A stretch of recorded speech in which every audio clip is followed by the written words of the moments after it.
Hey guys, my name is Charlie Young. Thank you so much for joining me tonight with my awesome band.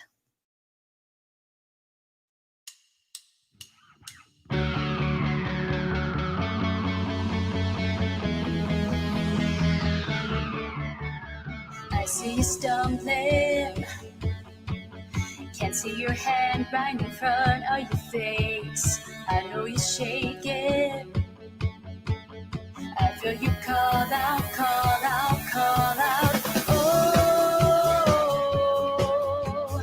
where are the stars when you feel so broken? Oh,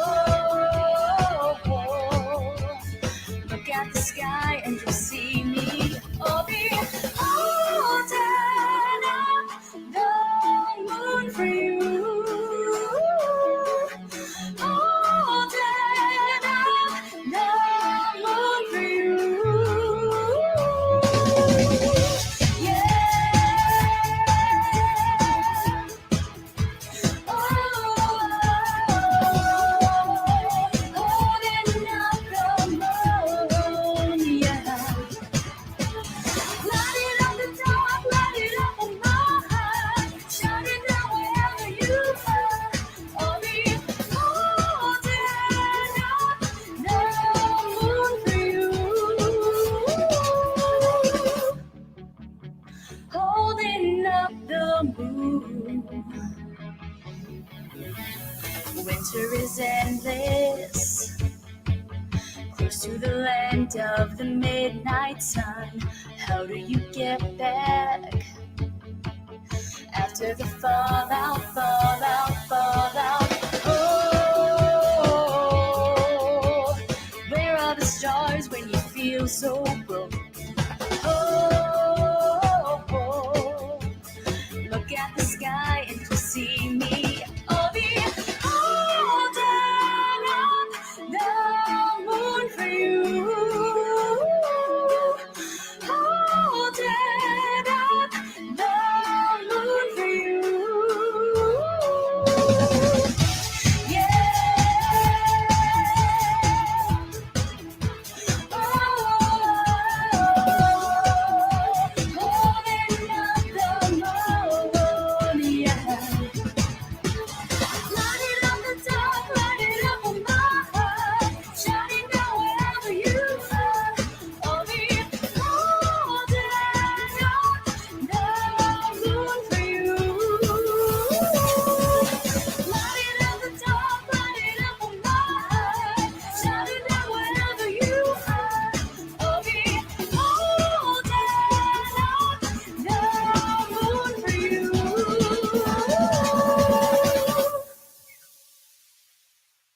Thank you guys. I'd like to introduce my band now. That is Jared Kanata on guitar, Kareem the Machine on bass, and Jordan Kanata on drums. I'm so lucky to have these wonderful guys here with me tonight.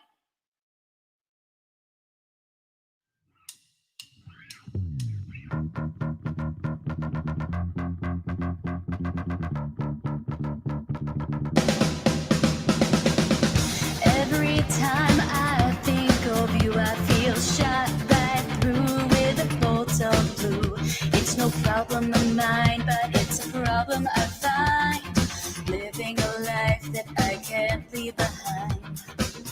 But there's no sense in telling me the wisdom of a fool won't set you free. But that's the way that it goes, and it's what nobody knows. Well, every day my confusion grows.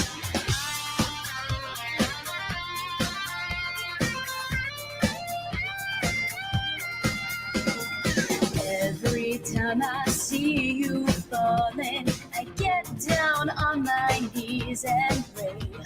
I'm waiting for that final moment. You say the words that I can't say. Well, I feel fine and I feel good. I feel like I never should. Whenever I get this way, I just don't know what to say. Why can't we be ourselves like we were yesterday? I'm not sure what this could mean. I don't think you're what you seem. I do admit to myself that if I hurt someone else, then I'll never see just what we're meant to be.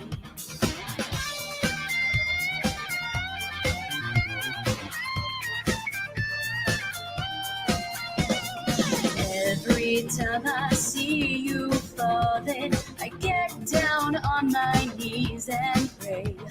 I'm waiting for that final moment. You say the words that I can't say.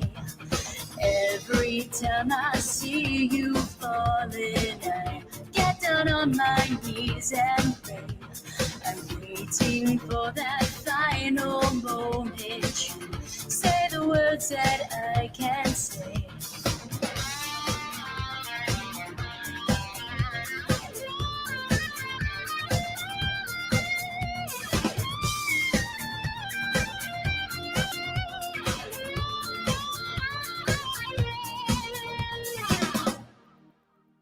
Awesome. That's one of my favorite songs. It's actually a cover of New Order's hit, Bizarre Love Triangle. They're a band out of England. Hope you like this next one.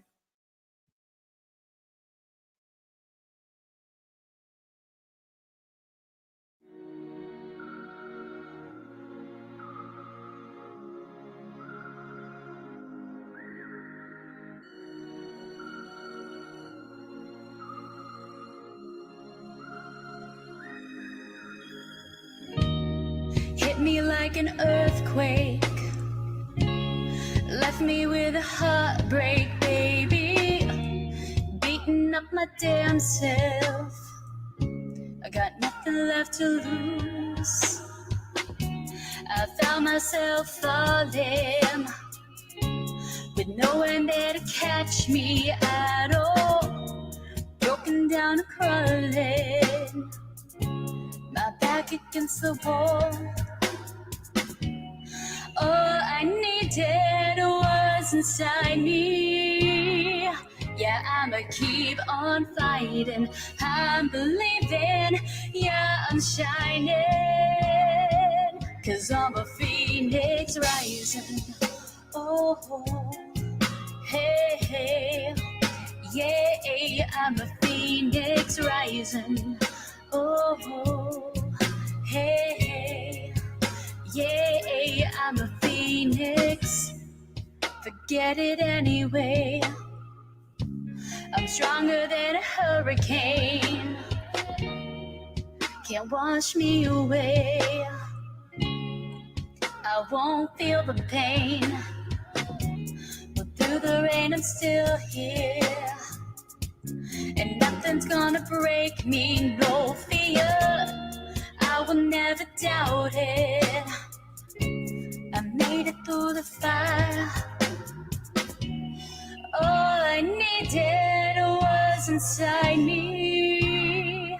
Yeah, I'ma keep on fighting. I'm believing, yeah, I'm shining.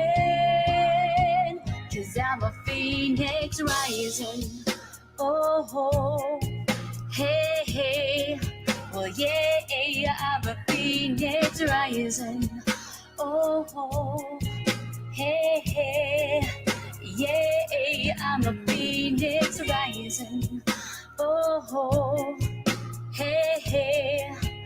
Yeah, I'm a phoenix rising. Oh, hey, hey. Yeah, I'm a phoenix. Well, you know, and that's right. Well, you heard I'm a phoenix. Well, you know, and it's true. Yeah, you heard I'm a phoenix. All right, that's one of my favorite songs. Hope you guys can relate to that one. It's about empowering yourself.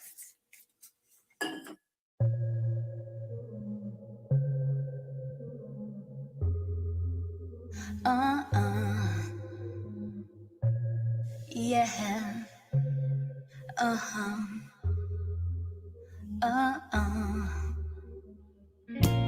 I'm moving at my own pace. I leave that memory that you'll never erase.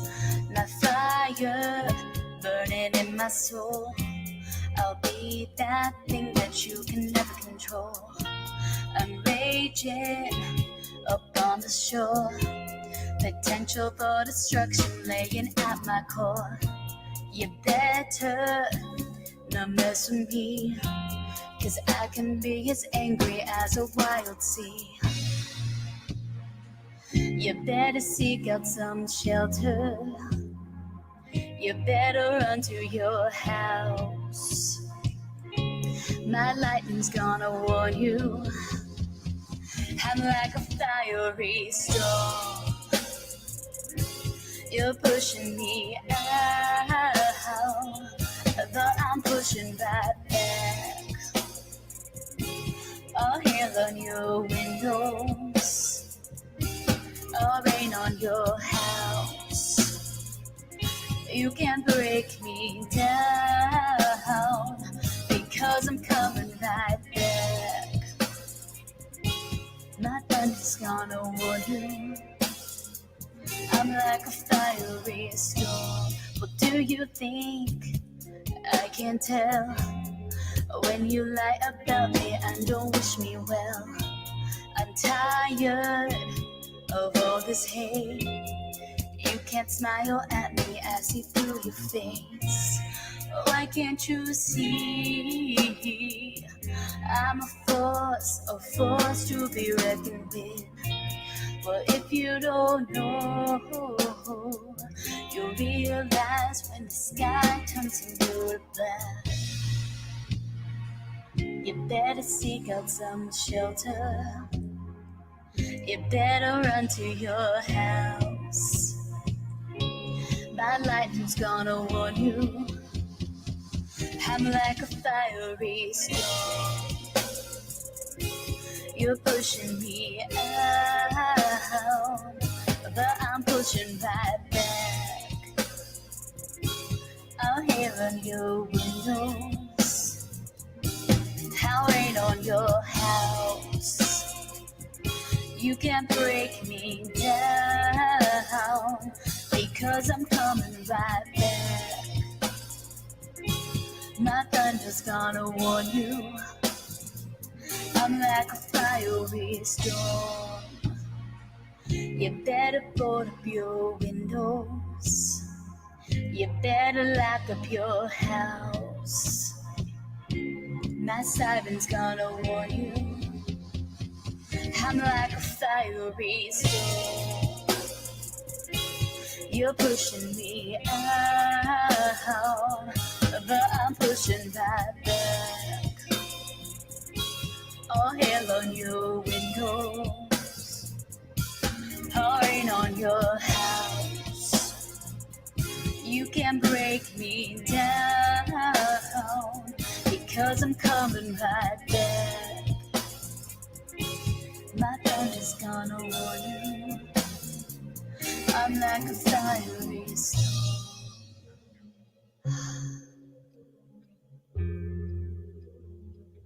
I'm like a fiery storm. I'm like a fiery storm. I love that song. That's also a song about empowerment. Both of those are written to really speak your truth, live your truth, and make your voice heard.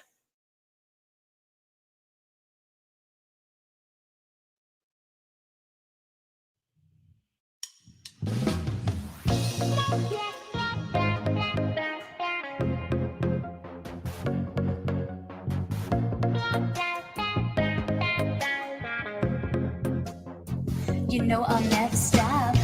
I wanna drag you around. I wanna drag you around. I can't be worried about everything you do. Nobody knows the places you get to. I wanna drag you around. I wanna drag you around. I can't be worried about everything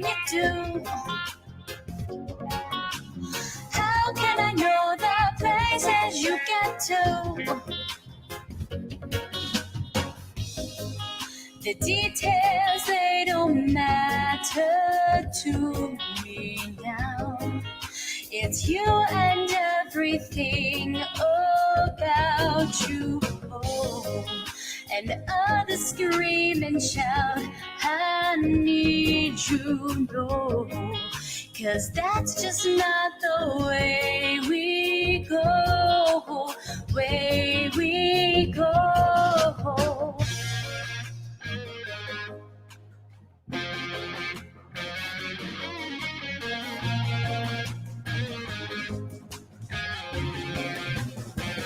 No, I'll never stop.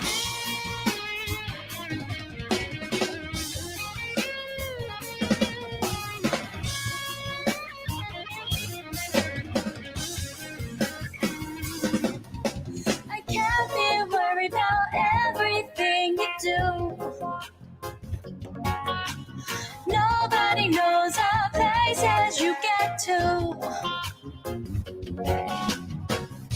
I wanna turn you around. I wanna turn you around. You know I'll never stop.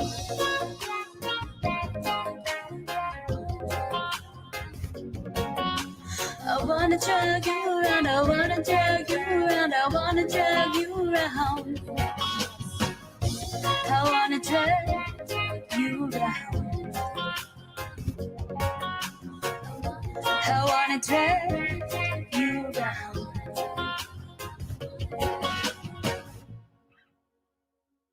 I love that song, and it's really cool because Blondie, who that's originally recorded by, we're stoked that we were covering that song, so I'm really excited. Got one more song for you.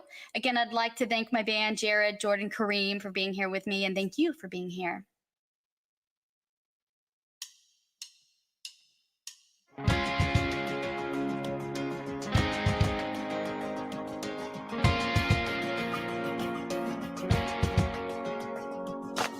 You like a ride? I wanna jump in. I wanna fly all around the city.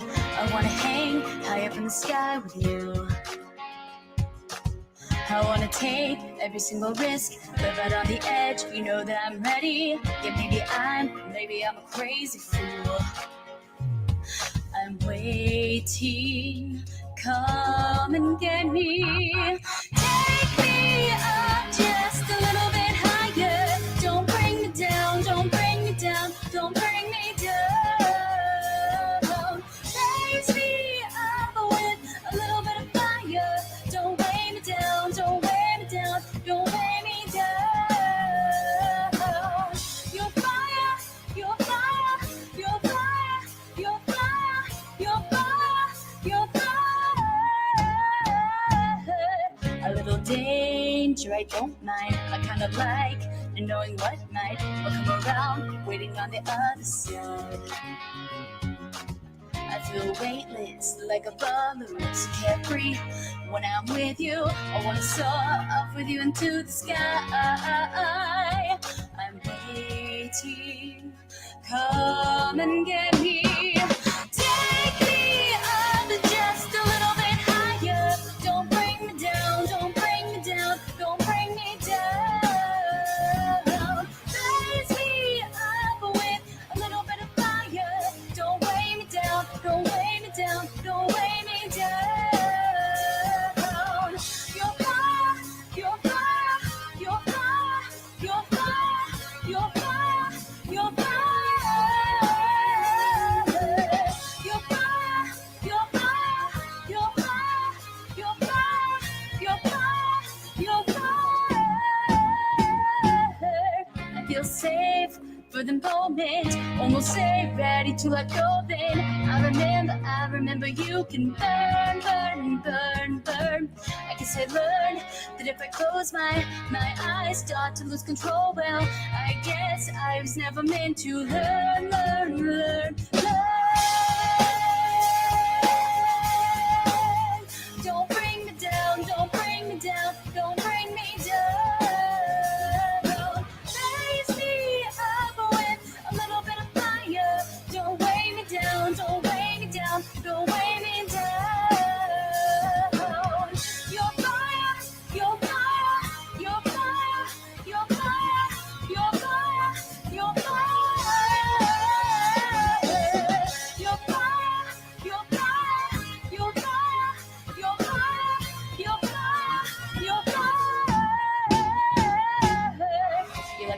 moonlight. I wanna jump in, I wanna fly all around the city. I wanna hang high up in the sky with you. You're fire, fire, fire, fire.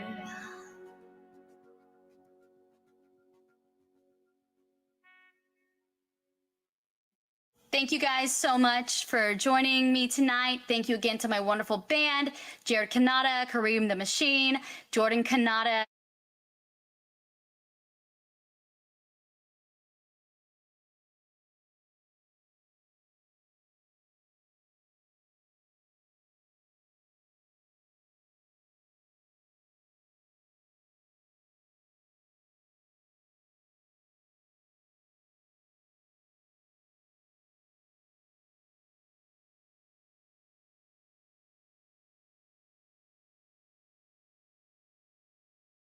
Hello, everyone. Welcome to the Portland Film Festival 2020, the virtual award ceremony. I'm your MC for the evening, Cassidy Quinn. I am so excited to celebrate independent voices, celebrate local film. I mean, I don't know about you, but I have watched many films over the course of the past, 500 years. We've all been stuck in our houses. Just kidding. But just like everything else, all the events going on this year, this has turned into a virtual event. So hopefully for the past few days, you've enjoyed either being at home, watching the movies at portlandfilm.org, streaming them there, streaming them on Comcast. If you're a Comcast cable subscriber, thank you Comcast for being our huge sponsor, of course. Or the third way, if you don't know, you can actually go rent out a screening pod, pick one of the films from the festival, and go with your quarantine bubble, make sure you're safe, everybody that you've already been in contact with, and watch a movie in person. It's almost like we're in the before times, the normal times. So this is the 8th year of the Portland Film Festival,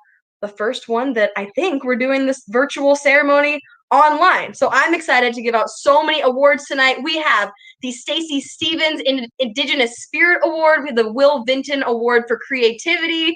We have the best summer, we got Voice of Ability, so many different categories that you guys have been enjoying. And you still have one more full day to enjoy the movies at portlandfilm.org. And there's still time for the Audience Choice Awards for you to vote. And the only way to vote is by actually watching the film. So you go online to portlandfilm.org, stream it there, and then at the end of the movie, just like you were watching the film in person in years past, instead of being given, a paper ballot to fill out, you just vote right on your computer or your phone, wherever you're watching. So we do actually, though, have an in-person location where the Portland Film Festival headquarters is located, where those virtual or in-person streaming pods are located, and we have someone from the festival there right now to show us what it looks like on this one more day that you have to celebrate it. So we have Holly Popkins, the director of volunteers. There are so many volunteers that are so crucial to bringing this whole event tonight life. And Holly, you're inside the Hilo Hotel right now at HQ, right? I am. Hi, can you hear me okay? I can hear you. Good. Thank you for your mask. You look beautiful. Thank you. And we're kind of matching. We got the yellow theme going, so I'm glad we coordinated on that. So you're inside right now, but even just when you walk by, it's pretty clear that this is where Portland Film headquarters is. So can you show us what it looks like when you walk by? Absolutely, yeah. I'll just take you outside real quick. So as you can see, we've got all of our branding up here. These are the filmmakers' photos. So this is the outside of the Hilo Hotel. And then it stretches beautiful. Down the side, and it's lovely. They've done such a good job. All the way around. A lot of people around there today. Yeah, today we've had a really busy day. We've had six screening pods throughout, and we're just screening some right now. So tell me a little about the screening pods if people are still wanting to get in on that, because there's one more day for the screening pods, right? Yeah, absolutely. So tomorrow, you can book a time if you go to pdxff.com, and you'll see all the tabs, and there's one that says screening pod. So you can click on there, you see all the available times, and then you come down to our location. We get you through temperature check, we get you signed in, and then we take you up to the screening pod. So there's still lots of availability if anybody else would like to come down. And then you just pick whichever movie from the festival you want to watch, right? Yeah, you pick the film before you come. We have it all ready for you. There's popcorn in the rooms. We've got hand sanitizers. Yeah, we got you covered. Popcorn and hand sanitizer. What else could you need in 2020? I can't think of anything. So, okay, now show me a little around the lobby where you're in right now. Absolutely. So you're going to come in. You're going to meet George here. Hi, George. George, he's going to get you checked in. Got some hand sanitizer right here. So you come through, and then we have these thermal scanners here. They're temperature checks. So the idea is you stand on the cross here, and then it will take your temperature for you, and it will confirm that you have a good temperature. And then we come through. We have Robin over here, lovely modeling behind our backdrop over here. So there's photo opportunities, and also what we have here is a tripod. So we tried to eliminate any ways of contact, that you can put your phone in here and have photos, just so we can do it in a safe way. And then we sanitize all of this, disinfect after each use. So once you come through, we do all the temperatures. You come back here, another photo opportunity here. And then we get that looks very official. It's like a red carpet without the there is a red carpet. There's a red carpet. There's a red carpet. And Kim, one of our volunteers. You look beautiful, Kim. This is Paul. He'll get you checked in. So you just give your name, you give the film title that you're here to see, and we get you taken up to the screening pods. That's so amazing. And all those people that you just showed us are volunteers, right? Yes. Everyone here is volunteering with us. So we're so grateful to have them. We couldn't do this without our volunteers. So it's amazing. Now, you were talking about the screening pods a couple minutes ago. Are those far from where you are? Like, can you go into a screening pod? I'm curious what they look like. Yeah. I'll walk you through. So we're here in the high-low. We've got Rob here, who's managing our floor area. And so you get drinks at the bar when you come down. And you get taken through to the elevators. We've got this is like fancier than a movie theater. Got the bar, right? hotel, photo opportunities. Get us all taken care of. Just waiting on the elevator. So we walk you up here to make sure you're getting to the right spot. We don't come with you in the elevator because we want to keep bubbles together and not, get in small spaces together. And then we take you up to the pods. We have a volunteer up there who helps you get into the screening room. And it looks like we're about to get an elevator right now. Lovely. Sorry about that. Just what it's like. You're reminding us what it's like to go out into the world again. That there are elevators.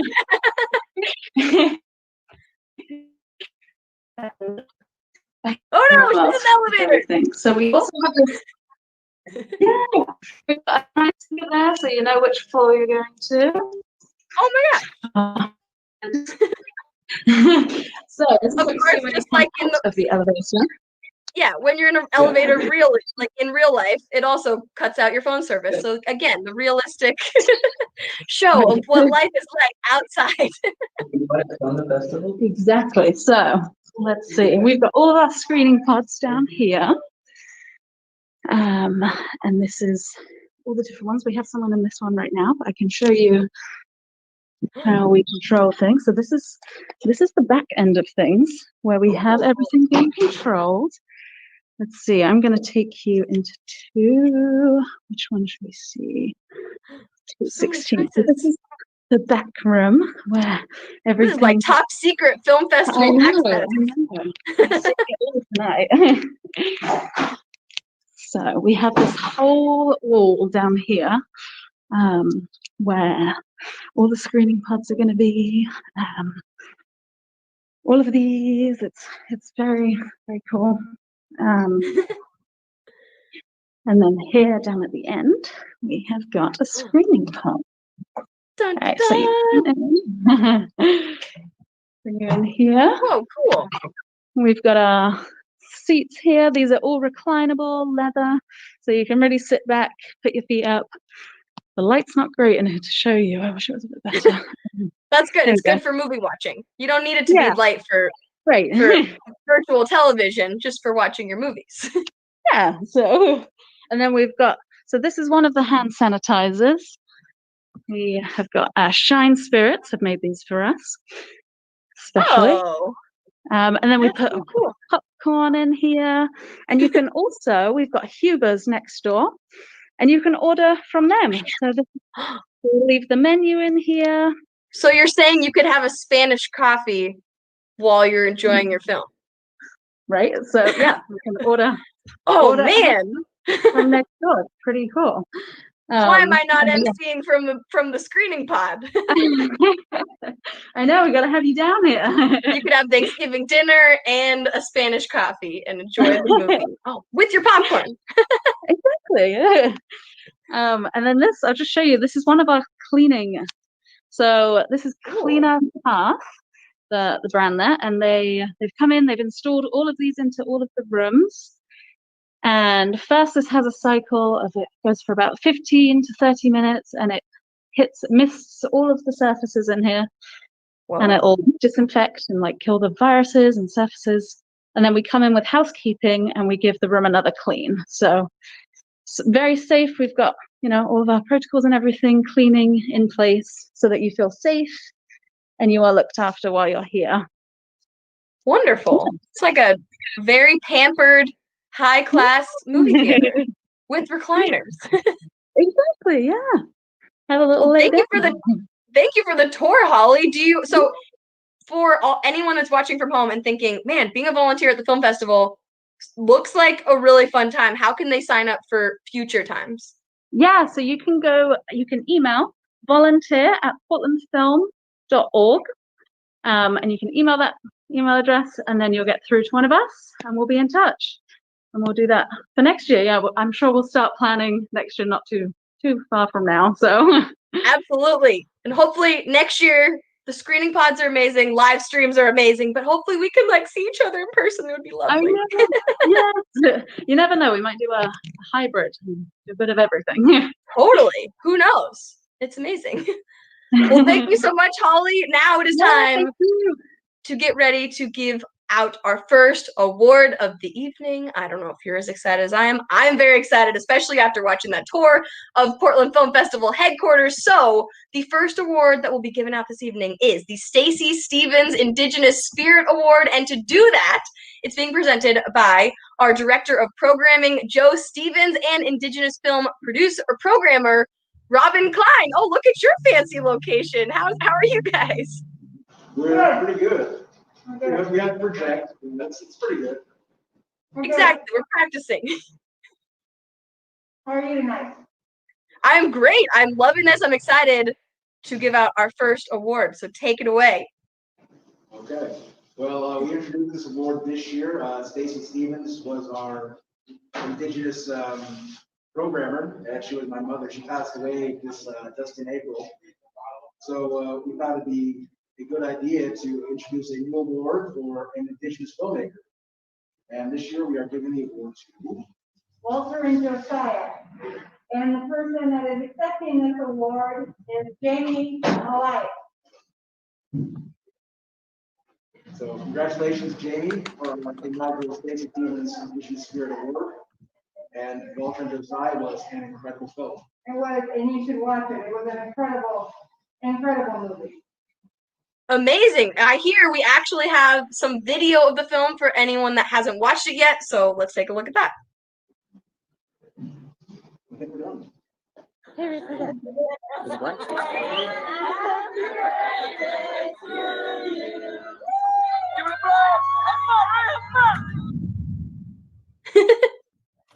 The thing I think about most is what pushed them to do it. 2 basketball players from Two Eagle committed suicide. We didn't know, that was going to be the last time watching my boy play. Why did Walter and Josiah have to do this? They could still be here with us today. Montana's Native Americans have the highest suicide. The rates are growing. There's been a 200% increase. To break that cycle, we break it from the outside. or do we break it from the inside? One thing I believe is part of this trend in suicide deals with the treatment of Native American Indian people throughout history. Your hair is too long, your skin color is no good, your language is no good, your religion is no good. To come together as a community to reverse this. We're trying to bring each other together in memory of Walter and Josie. Things are happening today that we didn't have back then. The values of life have changed. The values of who we are as people have changed. Oh, brother,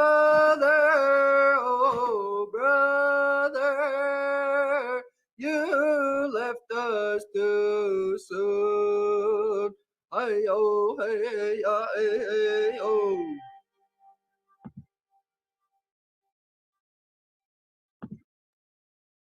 Wow, congratulations again to Walter and Josiah, winning the award for the Stacy Stevens Indigenous Spirit Award. I know I haven't gotten to see that yet, but I want to so badly after watching that trailer. So now we actually have Jamie Elias, the filmmaker, here to accept the award. Congratulations!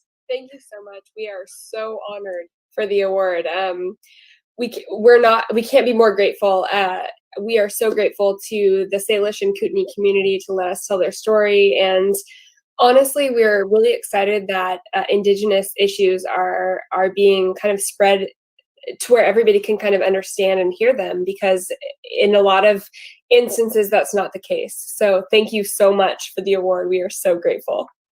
How long ago was it that you started working on this project? I'm sure it was a long time before now you get some accolades for it. Yeah, it's funny. So 2018, we kind of started the project and we spent like a year and a half on the reservation. And it's just so eye-opening what you learn when you spend that much time on a reservation with Indigenous people. So we're just very happy that the issues are coming to light and that more people are aware of them.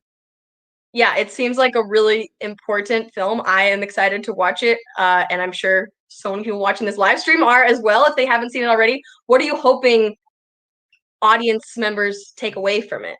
I'm hoping that people kind of broaden their scope to the fact that there are more things happening than we even know as Americans, and that Indigenous issues are something that it's very rarely talked about. So we're really excited that suicide in this specific arena is being talked about so much, and that it's kind of being brought into light, and that this community has had their voices uplifted. And that was our main goal from the start, was to have the community have their voices. The entire documentary was about bringing kind of awareness to a community versus, anyways, yes, the community has now had this that she brought to light. So we're excited about it. Well, I know for me, mental health awareness is such a huge, important thing in the world always, but especially when it can bring to light the issues in specific communities. So thank you very much for bringing that to our attention, and congratulations. Thank you so much for the award. We're so excited. Thank you very much. Thank you, Jamie, and congratulations again on the Stacy Stevens Indigenous Spirit Award, awarded to Walter and Josiah, the film. You have one more day to stream that at portlandfilm.org. And then after you watch the movie, you can vote for the Audience Choice Award. So now I have the honor of awarding the next winner, which is the Will Vinton Award for Creativity. Obviously, every single filmmaker, all of the volunteers, everyone putting the whole Portland Film Festival together has shown creativity to get right here. But Will Vinton, if you don't know, was an Oscar-nominated filmmaker locally, known for his work in claymation and pioneering filmmaking with stop-motion animation. And if you've spent any of your time in quarantine, like on TikTok, trying to make stop-motion movies, you know just a tiny bit of how difficult that can be. I have not done it successfully yet. So again, this is the Will Vinton Award for Creativity, and it goes to... Can I do my own drum roll? I need some drums. Need some props here. The winner is The Haunted Swordsman, being awarded to Kevin McTurk. And we actually have some pictures for The Haunted Swordsman. Seems like a perfect time for a haunted movie from the film festival. I think we have those photos. Yes, here is the poster for the film, again, being awarded the Will Vinton Award for Creativity. And we have Kevin, the filmmaker, coming on in just a moment to accept the award. But want to remind you, again, you have one more day to go rent out a screening pod at the High-Low Hotel for the film festival, and you could go watch this, clearly showing a lot of creativity here. And maybe it would win your vote for the Audience Choice Award, which you only get to vote if you actually see the movie. No cheating. You could also stream it at home at portlandfilm.org, or if you're a Comcast cable subscriber, you can watch it right on Comcast. Just say into your remote you want to watch the film festival. Congratulations! One of the things that happens when you leave a room. How'd you know? Hey, hello everyone. Hello, congratulations! Congratulations! Wow, thank you so much. This is an incredible honor. This is wow. So tell us a little bit about The Haunted Swordsman for anyone that hasn't gotten to watch it yet. Oh, I was muted. Okay, am I on? No, I can hear you. I can hear you. I can hear you. You're in the main lobby. Are you supposed to be in the green room? I just clicked on the link they sent me to. Hold on. We can hear Kevin. Hey. Okay. Hi, Now Kevin. I'm Can you here. hear me? Hold on. Let me try to. Hi, Kevin. Can you hear me? Let me close out this other place. There we Perfect. go. And I think Okay. if you like mute it, I think maybe I then you closed wouldn't it hear. all. Maybe then you wouldn't hear. Hi. Hello. Hi. Cassidy. Congratulations, the winner of the Will Vinton Award for Creativity. Clearly, you are Oh a my creative God. person. Will- Clearly, you are a creative person. First off, I'm floored. Will Vinton, like ever since Closed Mondays, which is one of his original short films, it's such an honor to have an award with his name on it. That's amazing. And yeah, The Haunted Swordsman. It's for those who haven't seen it, it's a live action puppetry. There is animation, but it's a hybrid live action bunraku puppet film about a lone samurai and his sidekick, who is a severed cursed head, who is sort of the comic relief. And it's this epic story told in 15 minutes. Wow, where does that idea come from in your brain? I love samurai films. I love Akira Kurosawa and Lone Wolf and Cub, that series. And I love puppetry. I work in creature effects. I've worked in creature effects for over 20 years in Los Angeles for all sorts of different companies, and on a lot of big films. I was a puppeteer under the stage, moving puppets. So I wanted to return to my filmmaking roots. I was a film major. And so this is my third puppet film. And the first two were kind of gothic Victorian stories. And then when I got around to doing this one, I wanted to do a samurai film and kind of honor the bunraku tradition of puppetry, which involves 3 puppeteers behind the puppet moving it. So someone is moving the head and hips, and someone's moving the arms, and someone is moving the feet. And hang on, I have one. So this is the main character. I don't know Whoa. if you can see. They're quite large. They're like 3 feet tall. So I was gonna say his head looks as big as yours. and yeah, he's super heavy. He kind of, he can move up and down, left and right, and he has a sword. So Wow.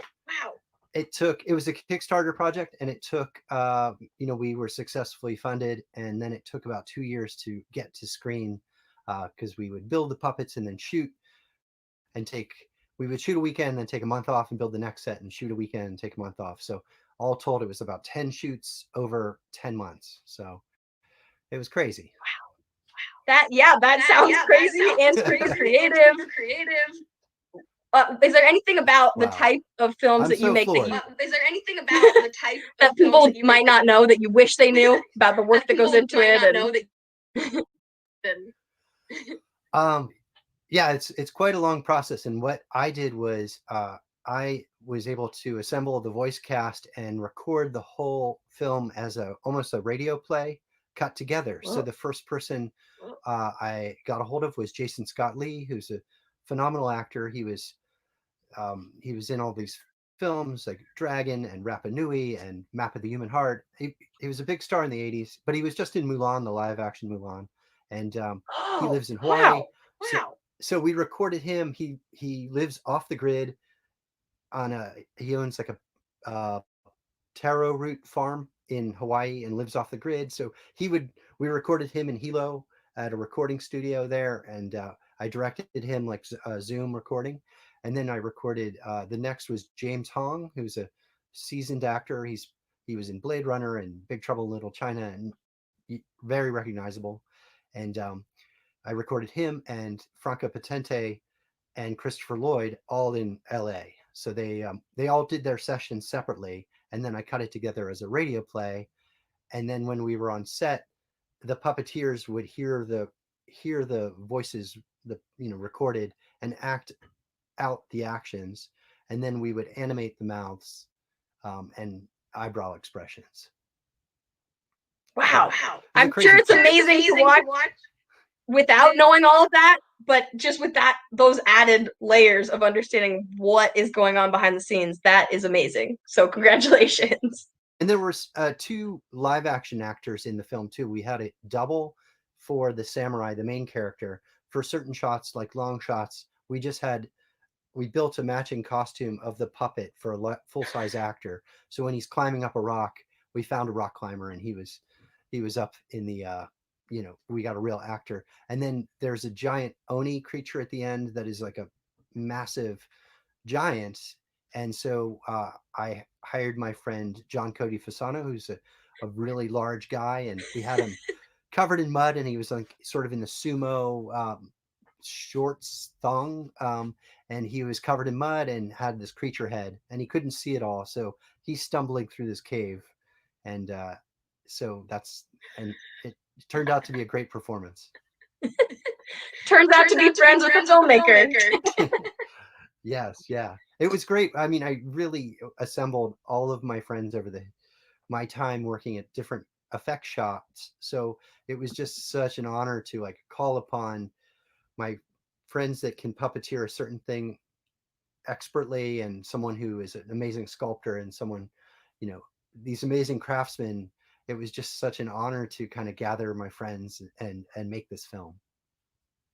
Well, thank you so much for giving us a little behind the scenes information on the Haunted Swordsman. Congratulations, Kevin McTurk, for winning the Will Vinton Award for Creativity this year. Thank you so much. This is an incredible honor. I'm floored. I wish we could have the clapping from all the audience members at home, but I will just give you one myself. Yeah. Thank you. Thank you. Thank you so much. Enjoy the rest of your evening. Thank you.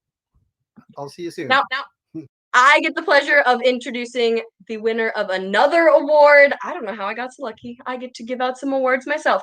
So I did not pick the winners, I promise. So the next winner is the Portland Shorts winner, which there were so many short films that went into this year's Portland Film Festival. You still have one more day to watch all of them. But the winner for Portland Shorts this year is, little solo drum roll again, Casserole by Taylor Siolka.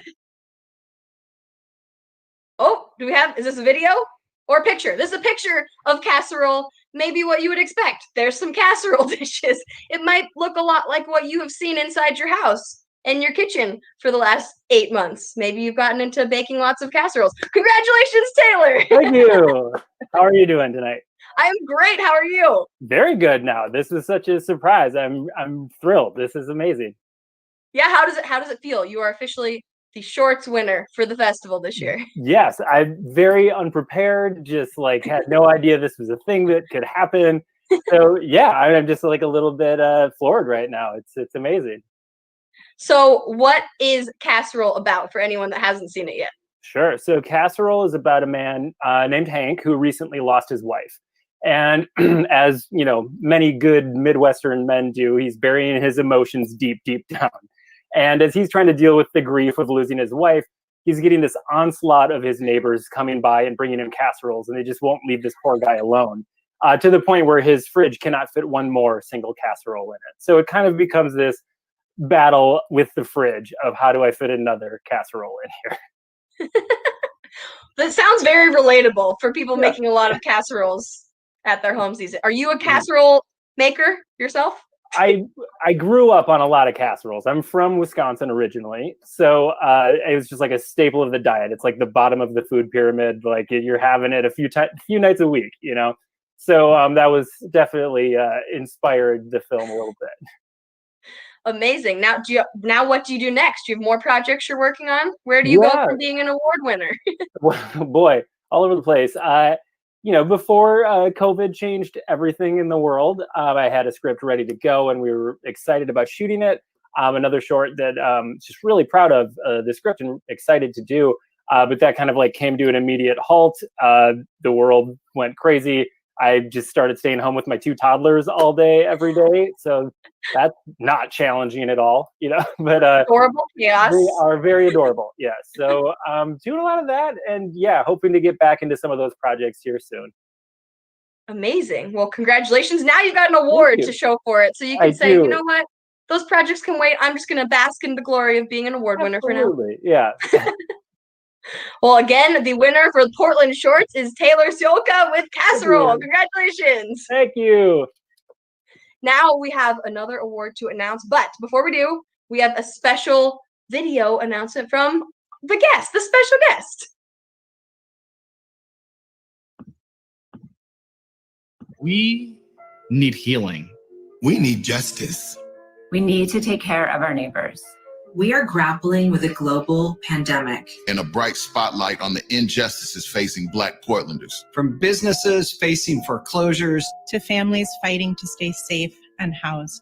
These real challenges require us to act. The Black Resilience Fund is providing immediate financial relief to thousands of our neighbors, covering utility bills, rent, groceries, and more. thanks to everyday people, from nurses, writers, community leaders, to moms and dads. Our dollars are making a difference in ways we never have before. By showing up for Black lives and supporting our neighbors, we are demonstrating the healing that our entire country needs. That our entire country needs right now. Right now. We do heal. We do heal. We do heal. Help make a difference. Help make a difference. Help make a difference. Donate.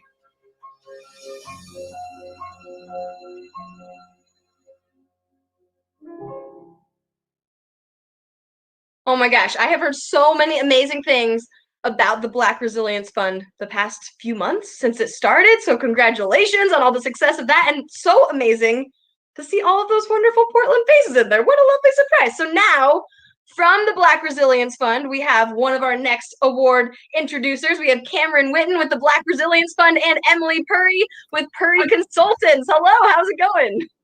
Hi. Hi. So great to be here tonight.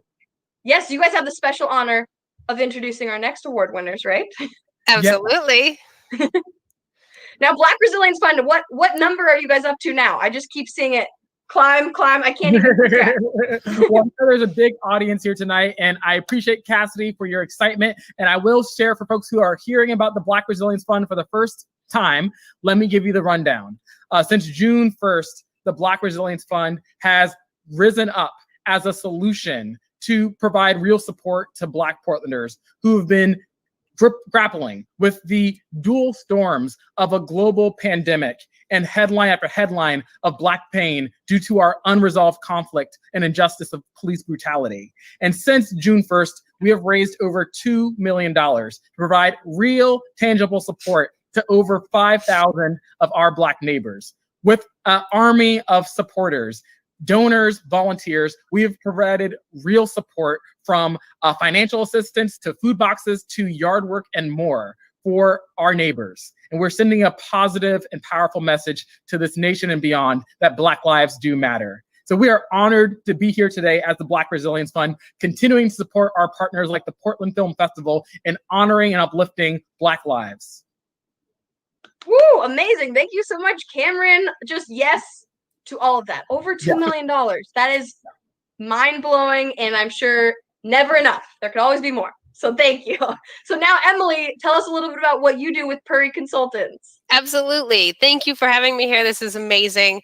With Puri Consultants, we help people and corporations, really the people with disabilities, get through their hard times like Cameron's talking about with COVID. It has really affected people with disabilities. And so helping coach people through what's the next steps for them. On the corporate side, on the business side, we help businesses get used to talking to people with disabilities so we can really change those employment numbers. With October being the Disability Employment Awareness Month, we've been doing a lot of work with companies to how can we actually move the mark on employing people with disabilities. And so that's what we do with Puri Consultants. And I am also the founder of Rapid, which is a rehabilitation and athletic performance intersecting disability. And so we are a nonprofit who are really trying to change the health outcomes, helping people with disabilities as well as veterans with disabilities accept, embrace, and thrive in their lives. So those are the two things that I'm doing in this world, and really trying to make my way, if I will. Amazing. Thank you for all of the important things that you guys do with them as well. Now, you guys both, each of you get to present an award for specific categories, because for everyone watching at home, you may or may not know there were multiple themes in different categories for the film festival, including Black voices and including voices of ability. So first up, Cameron, you get to introduce the winner for Black voices. Thank you, Cassidy. So for Black voices, I'm excited to say the award goes to Black Thoughts. Aiming to bridge the divide that exists between embattled Americans, Black Thoughts place viewers within the history-ravaged mind of a broken-hearted Black man as he contemplates how confusion has kept citizens engaged in an endless cycle of conflict. The special section award goes to Black Thoughts, directed by Dwayne Logan. Congratulations. Woohoo! Congratulations, Dwayne. Okay, we should have Dwayne on here in just a moment. But as we wait, Emily, would you like to announce the award for Voices of Ability?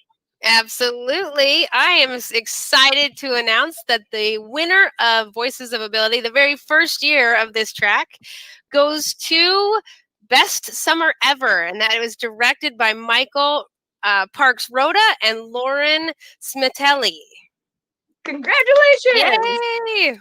Now, hopefully everyone watching understands the importance of both of these categories for the festival this year. Cameron, we can start with you.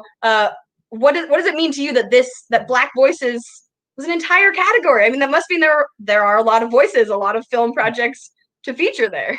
Yeah, well, the reality is that we are in a time where we're having difficult conversations that should have happened a long time ago. The only way that we are going to move forward as a country is that we open up our ears, we open up our minds, and we open up our hearts. And so I look towards things like film that help to be provocative, that help to show reality through an accessible lens that we can all see together. And so I am thankful that we have this opportunity to look at Black stories, to listen to them, and to allow those Black stories to change our lives.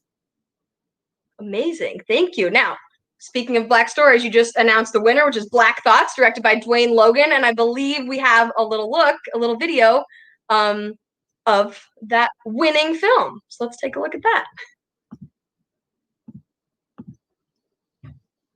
We think. Or we'll look at your beautiful faces somewhere. Black thoughts flood my mind. You shouldn't care what people think. You shouldn't care what people think. Not caring. What a luxury. I just can't read your handwriting. Black people don't take good care of their property. Everything all right, miss? Just want to make sure you're not in any danger. I wish that the weight of what needs lifting wasn't so heavy. I wish that truth was mandatory. I wish that there was a way for us all to change eyes for a moment. Drowning in a sea of Black thoughts.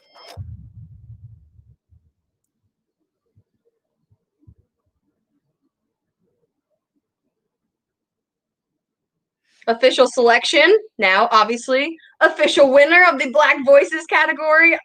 Just seeing that little trailer, Cameron, I can see how important and the themes and issues and just how beautifully made it is as well. So clearly so many reasons it is the winner. Now, Emily, tell us a little about what it means to you that Voices of Ability is a category this year. Absolutely. No, we are very excited that the Portland Film Festival really chose to honor Voices of Ability. It's been something that's really hot in the disability community, is both getting that attention, getting that recognition, making sure that that's pulled out and really separated to honor that group is incredible as directors.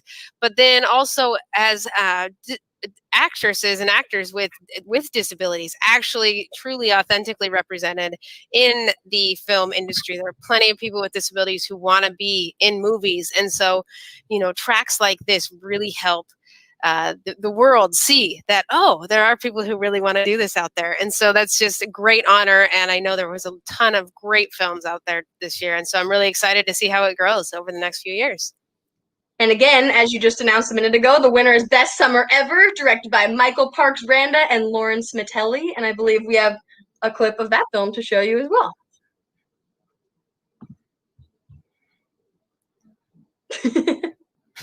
Maybe.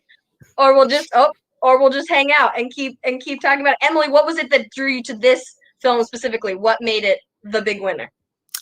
Well, I was glad that I didn't. The jury, everybody else decided. So thank goodness. Right. But I am just if you glad. Could see into the jurors' minds. Just the production of it, I'm sure it was very incredible and impactful. Amazing. Yeah. Let's see. Do we have that clip? Maybe, perhaps. Just so curious. We want to see all the films, and of course, you can watch all the films at portlandfilm.org. Oh, here we go.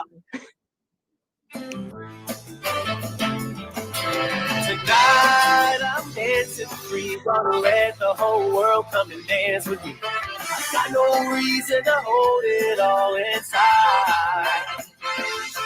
The sun is going down on the west side swing, warming up a place that I've never been. Take it or leave it, I'm making up my mind. Tonight we're dancing free, let the whole world come around and see. I got no reason to hold it all inside. Sun is going down on the west side swing, warming up a place that I've never been. Look around and see who's on your side. I'm ready to ride.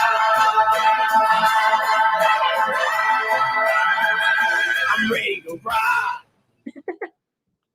Yay! Woohoo! That was way too much fun. Were you guys like dancing in your seats over there? Exactly. Here's Michael. Congratulations, Michael. Oh my gosh, director of Best Summer Ever. We're so thrilled. There's a few other people it was in the waiting room, but I can bring them in too from the team. I don't know. Oh, cool. Yeah, if you want to introduce us to them, and we'll bring it. Well, okay. Maybe we can't bring them on at the same time. Is that correct? Getting words from our directors. Switch me out with Shannon DeVito. She's the star of the film. She deserves to be here more than me. If she's in there. If possible. Well, okay. Oh, there's Shannon. Hello, Shannon.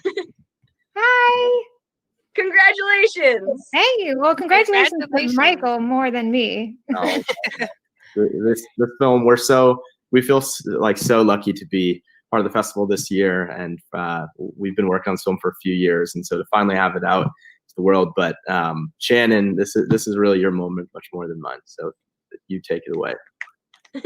Oh gosh, no!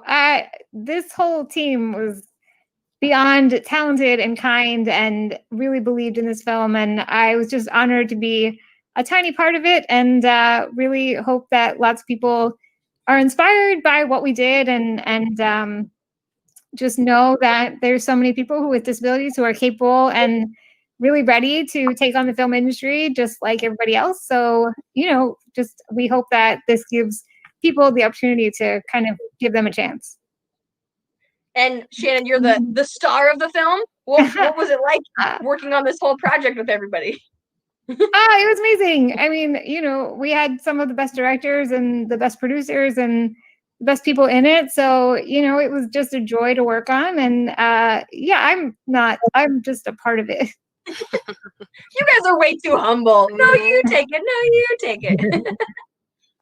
Well, is there anyone else you guys want to say thank you to as you're as you accept your award? Anyone else on your team? There's a few people in the waiting room. Our producer Andrew Pilkington, Jake Sharpless. There he is. Yeah. Oh my God. Thank you. Thanks, everyone. Thank you. Yeah, thank you so much for the acknowledgement, and we're so thrilled to be part of it. It's definitely in sort of tough times these days. These moments really mean a lot, and I think for the disability community, a film like ours, we hope that films like this can continue to exist and continue to get acknowledged, and the tremendous talent of actors like Shannon and producers like Andrew, and Jake, of course. Really deserve their moment, and to have acknowledged tonight, it really means a lot to all of us. So thank you so much. Andrew, I can see your excitement through the screen. What are you feeling right now? This is so amazing. I just found out I like, the amazing week of Wayne for me so much. We really appreciate it so much. This movie has been a long one, so thank you so much. Thank you. Congratulations. Thank you. Congratulations. Thanks, guys. Thank you. Yeah, I was going to say, Jake, do you have anything you want to add? No, I think Andrew summed it up. This has been a long time. A lot of people have put a lot of work into this, and we're just happy to be acknowledged and just happy for people to see this. And we want to move forward and make more films like this, and having an integrated cast and crew, I think is really important in filmmaking. And hopefully we're the first of many. I know a lot of people have done it before us, and we just want to keep the momentum going. So it's been a blast to work with these guys, some of my best friends. And yeah, thanks to everyone. And let's keep making movies. Yeah, thank you. Dwayne here from Black Yes, Thought. I believe Dwayne is here now to accept the Wonderful. Black Voices Award. So many award winners. Yeah. So Dwayne Logan is the director of Black Thoughts, which Cameron, you just introduced as our award winner. Have you actually gotten to meet Dwayne? Have you talked to him before? Not yet. Dwayne, call me. I'm here. Call me, hop on our hangout. Well, I'm really excited. Dwayne's really making us work for this, right? Right, I know. This is how it works, in this virtual world where we go, oh, we think we have it. What if he's not real? What if Dwayne is just a figment of our imagination? What if he just appears like he's just a black spot? He's a hologram. Okay, we might have Dwayne in just a moment, but Emily, yes, you actually get to introduce another award. Yes, absolutely. Female gaze. Absolutely. So I am very excited to announce that the winner of the Female Gaze track is Pizza Party by Tessa Hope Slavis, I believe. So yay! Oh, hello, Tessa. There's Tessa. Hi. Congratulations. Thank you so much. It's such an honor. Okay, Pizza Party sounds like the most fun film ever. We just had a film called Best Summer Ever. Everything's too much fun. What is Pizza Party about? So I hate to disappoint you, but Pizza Party is actually based on the true events the night before the Larry Nassar trials began. Wow.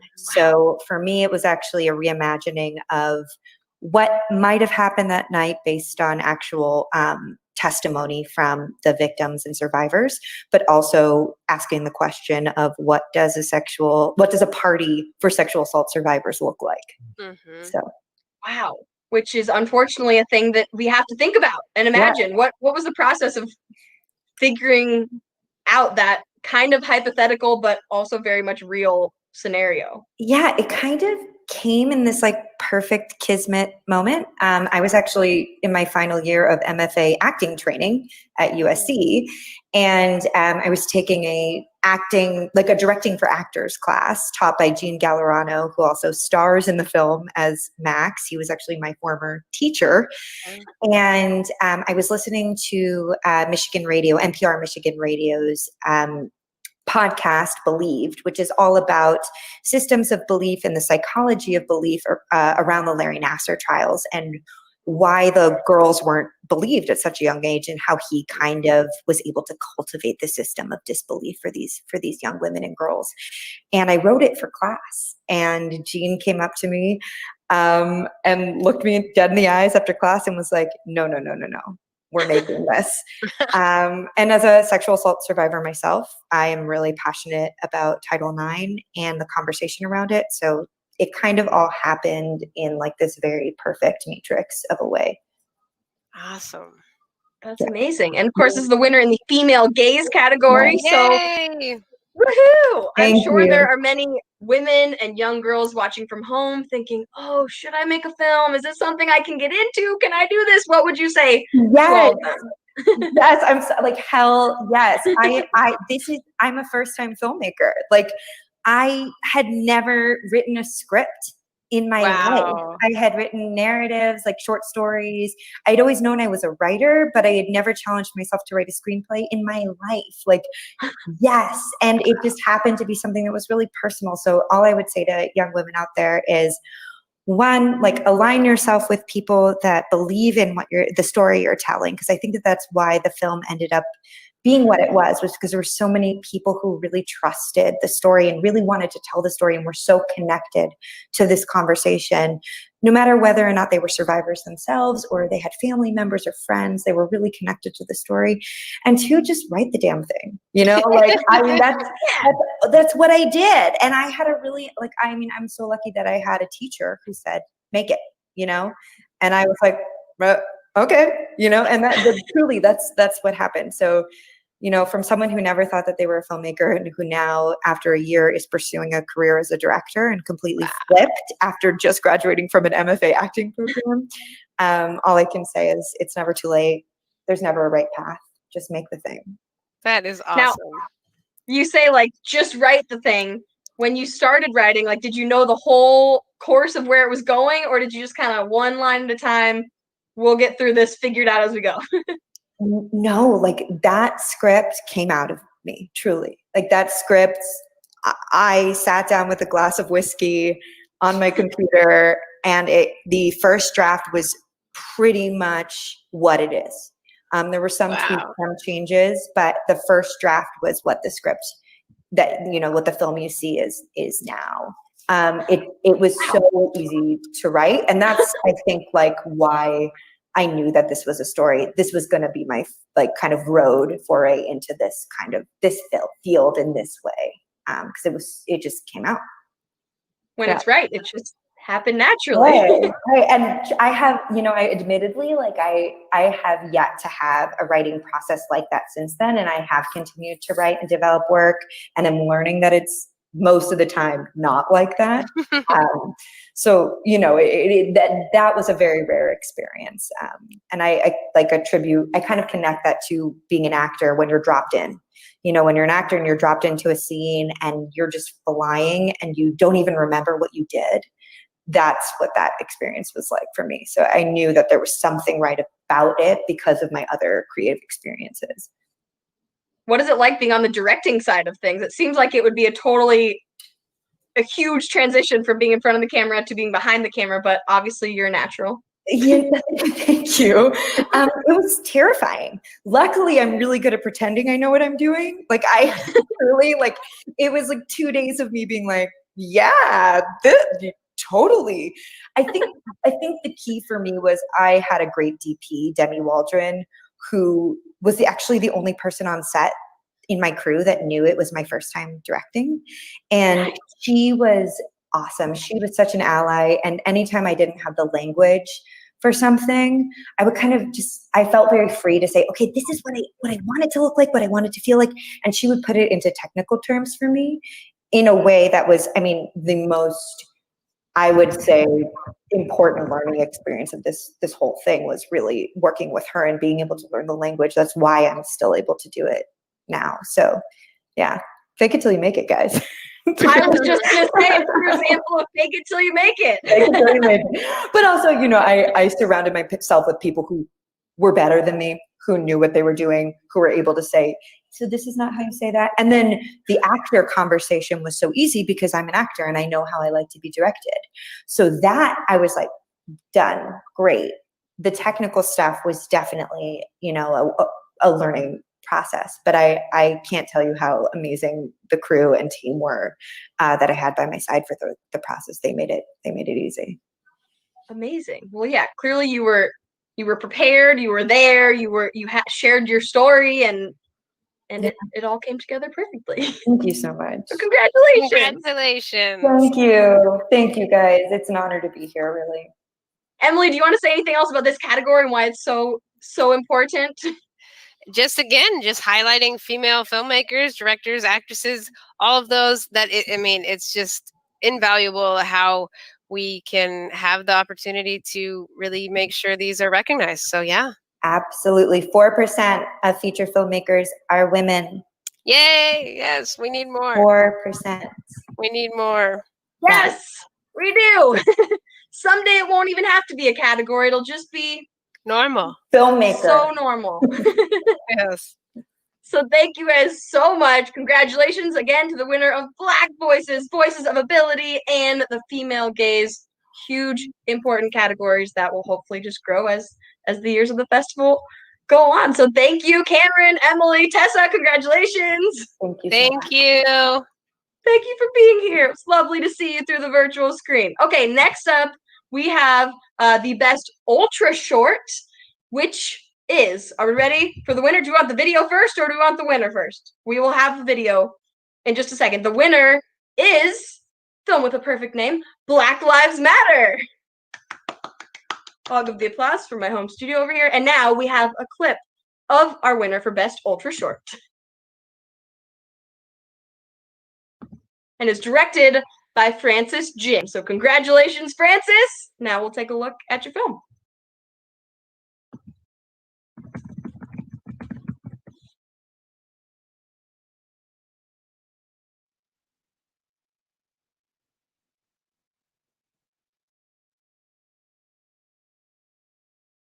Oh no, I'm not the film. I am not the film, but it looked, can we replay it? Perhaps. It's the Best Ultra Short, but it wasn't that short, I promise.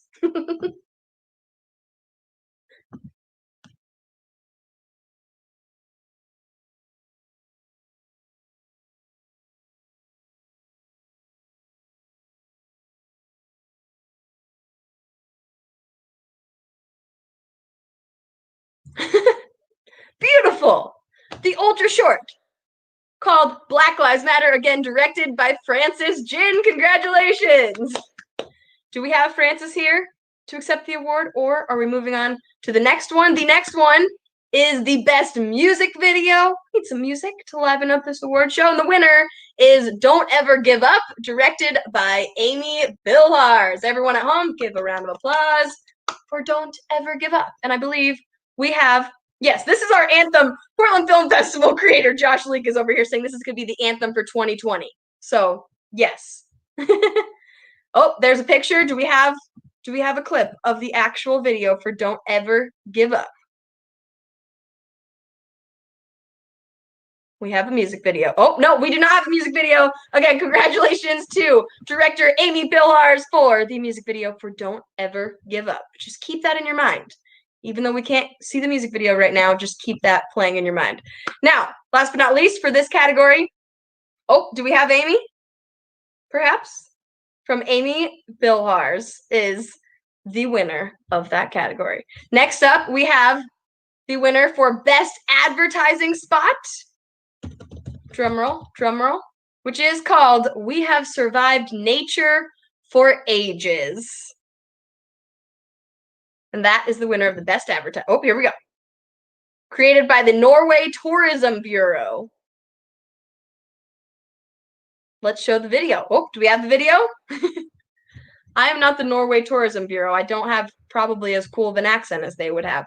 But it doesn't look like we have the video. And that's okay. So next up, we have the Best Shorts Awards for documentary and narrative. There's so many different kinds of shorts. We had the Portland Shorts winner a little while ago. And this one is a little crazy. We have a tie. Our jurors met earlier today and they had multiple hours long discussions of who's going to win every category. How do you decide? There's so many great options, but it came down to 2 winners that are tied. We have Sir Jared the Nectarine from Zoe Katz and Ice Ball from Nathaniel Schmidt. Congratulations to Nathaniel Schmidt and Zoe Katz for tying for the documentary short winner. Now, if you have not seen any of them, Sir Jared the Nectarine is an absolute treasure. Here's a description. It is simply impossible not to fall in love with Jared Cherney Cohen and his unapologetically unique charisma and charm as we follow his journey in the elite dance world. With a laugh and a wink, Sir Jared the Nectarine gifts us with a much-needed reminder. Differences are meant to be celebrated and nurtured, and being fully and authentically yourself is always your best asset. What an important lesson. I love that. Then Ice Ball from Nathaniel Schmidt elegantly presents a simple yet provocative and deeply profound premise in the face of global warming. What if it's not? Oh, do we have, this is a picture. There's Ice Ball. Nature is the source. What if it's not more big tech innovations that will save our planet, but instead a return to simpler times and mechanisms? World-renowned polar explorer and pioneer Will Steger, you just saw him there, presents us with what genuine leadership looks like as he exemplifies how sustainable is, yes, hard work, but more significantly, enormously empowering, gratifying, and community building. We are all about community here at the Portland Film Festival. So congratulations again for tying for Best Documentary Short, Sir Jared the Nectarine and Ice Ball. Congratulations.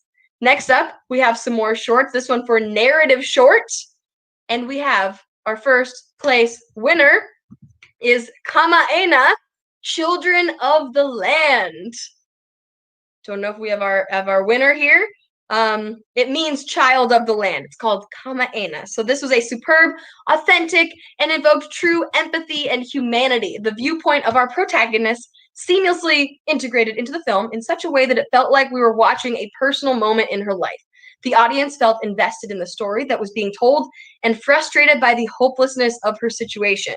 The stark contrast of the myth of living on the beautiful island of Hawaii and the reality of surviving homeless on the island in a dangerous world as a woman was fully realized throughout the story in beautiful direction, acting, cinematography, and storytelling. I believe that's from our jury. Again, that's Kama'ena, I believe, was the winner for narrative short. Congratulations.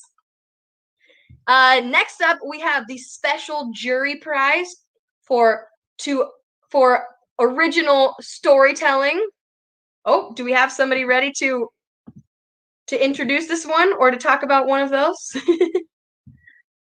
We love that we can do these virtual events, but we do. We have Jamie Elias.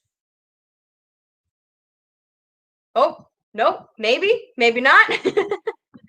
You guys get to come along the ride of all the technical behind the scenes action from my house.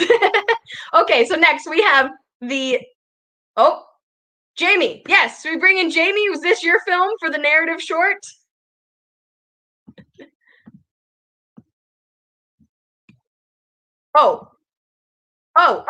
Wait. Okay, this one. This is for documentary short. Oh, wait. This is for the next award. It's okay. Pause. We'll hang on, Jamie. First, we have to introduce the special jury prize for original storytelling. The special jury prize to Augustus for original storytelling. It is No More Names. And here's our description of this one. The unity of the past and the present was jarring and compelling, taking us from slaves in the field to the shackled father unable to save his child, led the viewer to understand immediately that we were about to delve into a historical journey. The timeliness of the material and the scale of the storytelling was striking and impressive. This is why we have chosen Augustus for original storytelling, No More Names. Now, if you've all been paying close attention from home, you may have gotten a little spoiler a moment ago because we did not tell you the winner of the next film. No, never. Of course, we would never do that. The winner. Next up, we have the documentary feature winner. Are you ready? Drum roll, please. This is a film that has already won an award this evening. So congratulations to Jamie Elias, the creator of Walter and Josiah. Hi, thank you so much. Hello again. Jamie, you're all over the place. Congratulations. Thank you so much. We're so excited and we're so happy to accept this award. So thank you again. We really appreciate it. And we just want to thank the Salish and Kootenai community for letting us tell their story. So thank you, the Portland Film Festival. We really, really appreciate the award. Has documentary features been what you've worked in for a long time? Is this your category? Yeah, you know, it's actually my first feature film. So I'm extremely ecstatic that it's gotten such recognition. And again, like, we really appreciate the fact that this subject matter has been broadly talked about. And we think that it's great that that we won the award. So thank you so much. Congratulations. Jamie, I will read you what our jurors said to describe your film. They said, exceptional storytelling of an unseen topic in society. This documentary gave a powerful voice to Indigenous communities that are otherwise not heard or seen. This powerful and beautifully shot documentary is undoubtedly the winner of the Portland Film Festival Best Documentary Award. Oh, thank you so much. You know, I know our DP would really appreciate that too. He did a great job shooting it, and it was a really small crew, and we're just really excited. We're very honored for the award, so thank you so much. Now, what do you do next? Do you start working on more projects? Oh, hopefully. I mean, COVID, right? I feel like everybody's kind of in that same boat, but thank you again. Well, congratulations. Thank you for making such a beautifully shot, important film. And who knows, maybe we'll see you again. I don't know. I don't know who's winning all the other ones. I hope so. Thank you so much, Cassidy. I appreciate it. Thank you. Have a good rest of your evening, unless we see you again. Thank you. Okay, next up, we have, that was the documentary feature winner. Again, it's called Walter and Josiah. And next up, we have the winner, the jury awards for Best Narrative Feature. And for that, we have, is it Carrie Preston to, is that the winner? Or is that who to bring on? Oh, we have Carrie Preston for Best Narrative Feature. Carrie, are you there?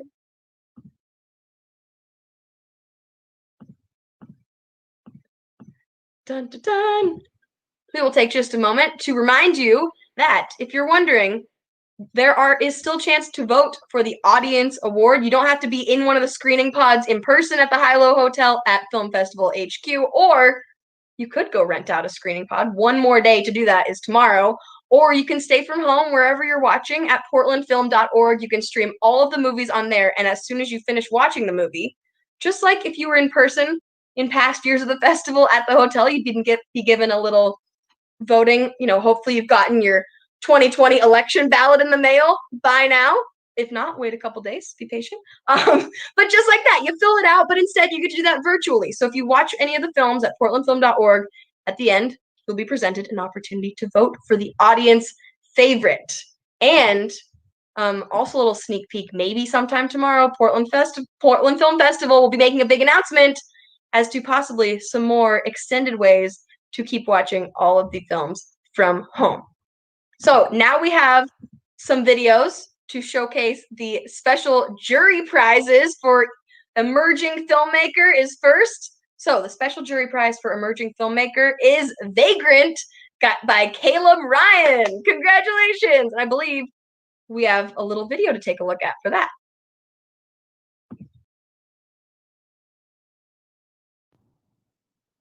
A special jury prize for Emerging Filmmaker goes to Caleb Ryan for his intimate and up-close filmmaking of The Vagrant.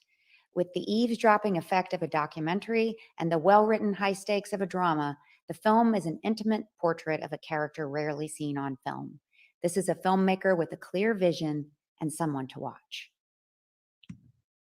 Congratulations again to Vagrant by Caleb Ryan. Hello, Caleb. How are you? Hey, good. Wow, that's fantastic. Wow. Were you expecting this? No. No, I had no idea. No, this is a shock. Wow. I love it. I love capturing the live, genuine shock on your face. So this is the category for emerging filmmakers. So tell everyone a little bit about your emerging filmmaker self. Yeah.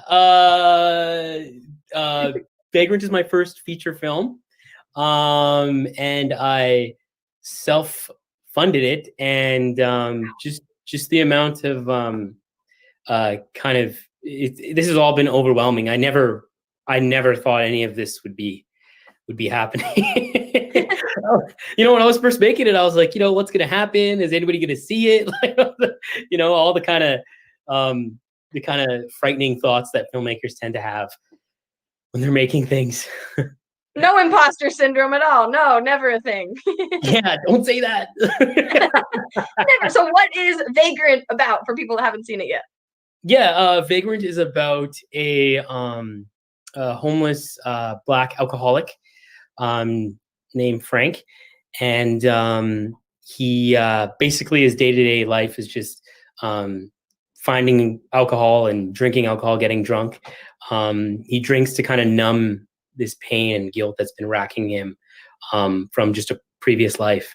And after one of these benders that he goes through, he wakes up the next day and he finds that someone has unceremoniously deposited a puppy into a garbage bin to die. And he comes and he saves it, and it reminds him of himself, so he keeps it. And this is kind of the impetus for his change, the puppy.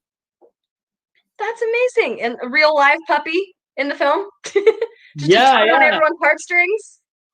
Yeah, no, it was a puppy. We had to go on like the classified ads, like a Craigslist kind of thing in Canada.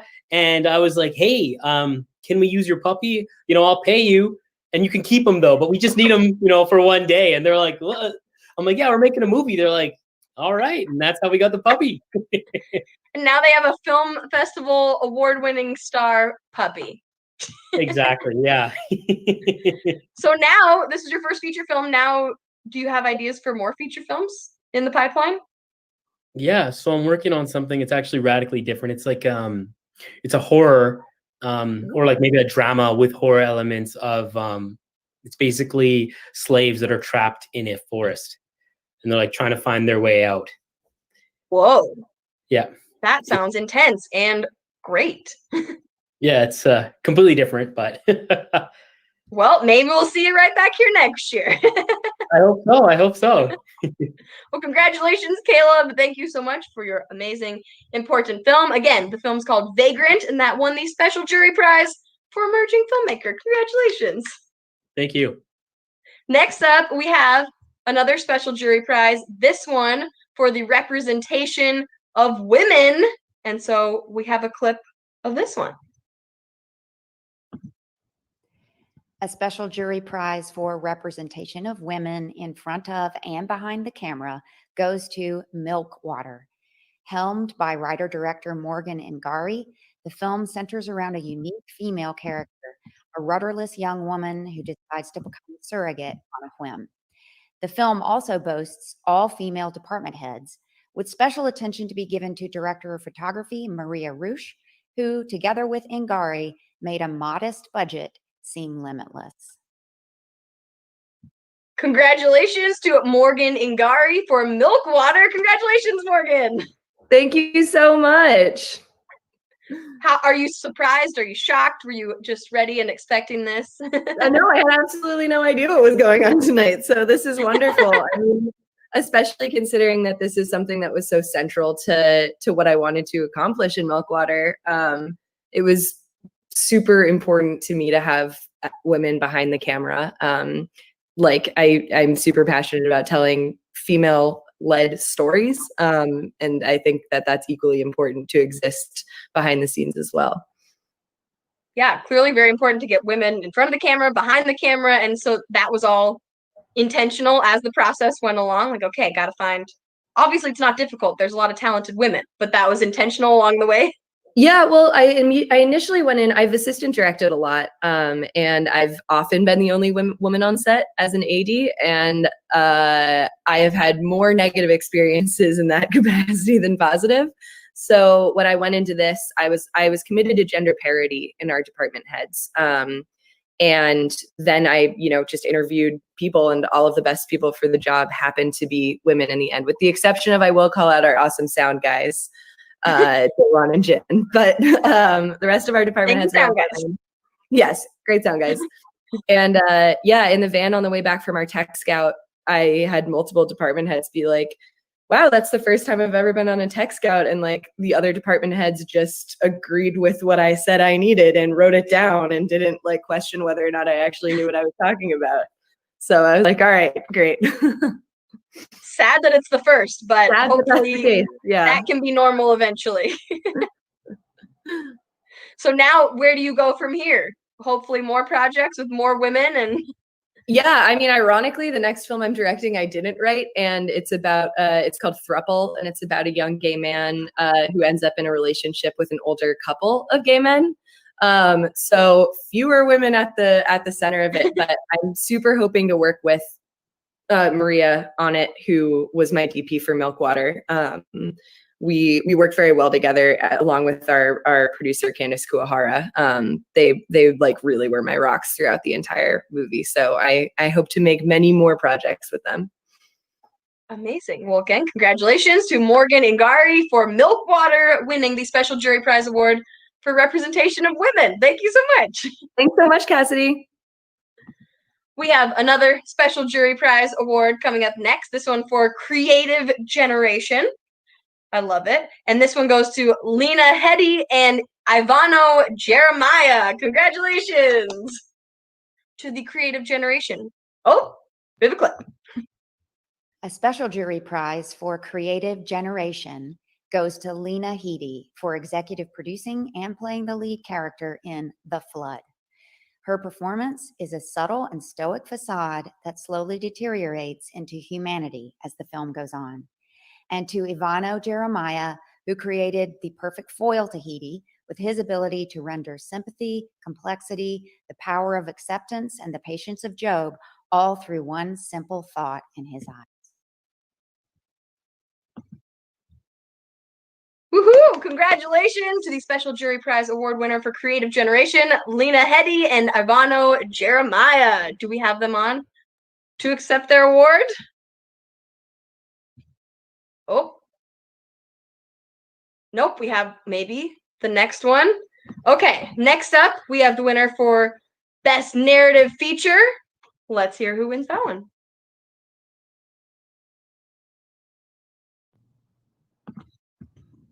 Jury award for Best Narrative Feature goes to Hard Luck Love Song, directed by Justin Corsby. A true character-driven indie where the plot is simple, but the characters are deep and textured. With artful and deft cinematography, direction, and editing, the film evokes auteurs of yore, such as John Cassavetes and Hal Ashby.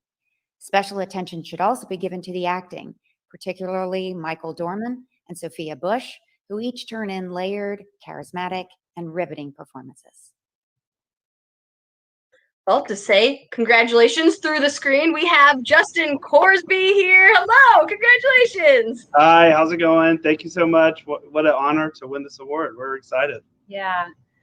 Thanks so much. Also, we want to say thank you to Jennifer Arndt, who's just been amazing through this process, and Joe and Josh and everyone at Portland Film Festival. That is super exciting. Congrats also to all the other filmmakers, and it's just been really cool to see everybody's films and to listen to the director chats and kind of get to know some of the other festival entries during this time. I know that a lot of people haven't seen our film yet because we're doing a limited run, but we're thrilled to have you guys watch it because it'll start being available on the 29th of October. Yeah. Oh, amazing. Yeah, we're excited to share it with you guys. And Portland is just such an important city for us and also for the inception of this film. And, you know, for those who don't know, because you haven't seen the movie yet, the script was inspired by a song by Portland-born singer-songwriter Todd Snyder, who we're big fans of. And Allison and I were at one of his shows in Austin, our hometown, where we're originally from, a couple years ago, and this idea just sparked instantly. I was very familiar with the song, but while we were watching the show, this idea just kind of sparked instantly, and I turned to Allison during the show and said, hey, remind me to tell you about this idea that just popped into my head. And then I may have, because I'm his business partner and his wife, there was a little bit of a, okay, let me know later. Because, you know, being married to an artist, they have lots of ideas. Some of them come to fruition, some of them don't. There was definitely some eye rolling, but a few weeks later, we hopped on a plane and we're on our way to Portland to meet with Todd, where he was there in his hometown doing kind of a retrospective show at the Aladdin Theater. So we got to enjoy the show and also got to pitch him on this idea. And Yeah, and then it was off and running. I mean, it was really fast from the time we went from the inception, I would say, Justin's original idea, to he started writing that script. And I mean, they got it out within a few weeks, and within a few months we were already in casting. Yeah, wrote the story in a few weeks, met with Todd. He was really into it, and then started working on the script, and then we were just kind of off and running from there. Yeah. So big thanks to Todd and Bert and Brian and their whole team in Nashville for being such great partners and supportive throughout the process. Big shout out to our entire crew and team in LA and Austin and all our friends and family. And gotta thank our incredible cast. They just couldn't have done it without them. Michael Dorman, Sophia Bush. Which you guys, you mentioned that their acting is just incredible. It's and incredible. Their chemistry is just insane. Through the roof. Yeah. And it's a real showcase piece for both of them. So they're just incredibly talented, great actors. So we were fortunate to get them, and great ensemble kind of cast around them with Dermot Mulroney and Eric Roberts, Brian Sacca, Melora Walters, and the rest of the kind of supporting cast around them. And then a big special thanks to the RZA, who also came in and did a really great supporting role in the film. Wu-Tang Clan forever, as they say. Yeah, pretty incredible. Yeah. So so fun. Thank you, Rose City and beyond. And for all the Todd Snyder heads out there, Todd Snyder ruled. I was gonna say, now you're gonna come back to Portland to make another movie. You gotta think of some other topic here. Absolutely, we love Portland. We have some extended family there, and we love to come and visit and hang out and do the whole Portland thing. So. Yeah, it truly was. If Portland didn't exist, this film wouldn't exist. And so we're so thankful for you guys including us in the festival and for helping us to make this dream a reality. Amazing. Well, thank you for bringing it into reality, and congratulations on the award for Best Narrative Feature for the Jury Award. Thank you so much. Awesome. Thank you, guys. Hope to see you back in Portland again soon. Yeah. Will, absolutely. Okay, now before we wrap up, that somehow is our final award of the evening, the grand finale. But before we wrap up, we're going to go a little bit back to the way we started. When we started introducing the winner of our first award, we took a look at the red carpet inside the Hilo Hotel. And so now we have, again, the director of programming for the festival, Mr. Joe Stevens. Hi there. How's it going? Hello, Joe. I'm good now. How's it going? Yeah, how you doing? Great. How are you?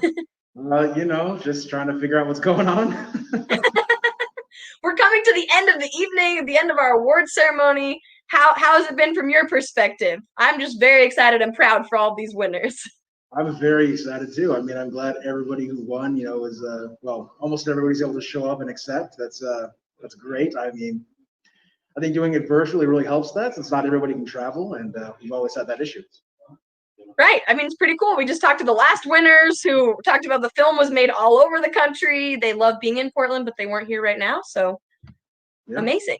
We can get all these people. Now, as director of programming, you probably know all about the last day of screenings that are happening tomorrow. There's one more day for everyone, right? We do have one more day, and it's going to be a fun one. We've got a quick chat in the morning to start us all off, and a full day of screenings at the pods. You have one more day to go to pdxff.com and watch all the films you want. Remember that Best Day Ever is only available in the bots. So if you want to catch this year's Voices of Ability winner, it's only available in the bots. What? Yeah. That's amazing. The pods seem so cool. Have you watched a movie in one of the pods? I did. After we set them up, I sat down real quickly and caught a quick short block. Awesome. They look beautiful and super fancy. You got popcorn, hand sanitizer. And then nice recliners. You can kick back and just enjoy your movie. It's nice. I wish I could have brought one into my house for this show this evening. Can't recline or anything. Yeah, exactly. Well, Joe, do you have anything else you want to say to all of the viewers out there who've watched any of the movies or will tomorrow? I just want to say you still have a little bit of time to vote for your audience award winners. We'll be announcing those soon. So watch as many movies as you can, vote for your favorites, and vote. Yes, please get out and vote. It must have been really difficult and an awesome job to be the director of programming, but I'm sure also stressful to figure out what can be included. It was a little stressful this year with COVID. We couldn't meet in person to talk things out. We'd have to play a little phone tag. But once we figured out what we wanted to screen, how we wanted to screen this year, once we figured out we wanted to go almost normal with the festival instead of going the way I initially wanted, going a really darker way, that we got it done pretty quick. Amazing. Well, congratulations. Now do you start working on next year's tomorrow? Monday, maybe? We open submissions pretty soon. So if you have a film to submit, we have submissions opening. We'll start watching them as soon as the new year starts. Amazing. Well, congratulations again. You did it. Got to announce some awards, picked amazing films for the festival. So thank you so much, Programming Director Joe Stevens. Thank you for hosting this year. Thank you. Okay, so now that is the end of our amazing awards ceremony. Congratulations to all the winners in all the amazing categories. We had shorts, we had features, we had voices of ability, Black voices, the female gaze, so many important categories, Indigenous voices, of course. And we want to remind you, as Joe just said, you have one more day to watch the films at portlandfilm.org. You can watch them there. If you're a Comcast cable subscriber, you can watch them from the comfort of your couch, just talking to your Xfinity voice remote, and you can find them there. Tell them you want to watch the Portland Film Festival, or, as Joe said, some of the movies are exclusively available in the screening pods. You get your quarantine pod together, whoever's bubble you've already been in, you bring up to 6 people, go down to the High-Low Hotel, you get popcorn, a very comfy recliner, hand sanitizer, and a grand old time. Now, tonight, this awards ceremony is over, but there is a party on Zoom, a DJ party. If you needed some more excitement, I mean, earlier today, I was dancing around my apartment just to music on my phone. There was no DJ. It was awkward because it was just me. So you can come hang out with all of us on Zoom for the virtual DJ party festival to wrap up the whole festival. It starts at 8:30 tonight. So how you get there is you go to portlandfilm.org and you enter the virtual lobby, and you can hang out. I'll be there for a little while. You can hang out, dance to some DJ music. And then again, don't forget to go to portlandfilm.org and watch some more films so you can actually place your vote for the audience award winners. Now, we are going to end with our winning music video award and our motto for 2020, don't ever give up. Thank you all. Have a great night.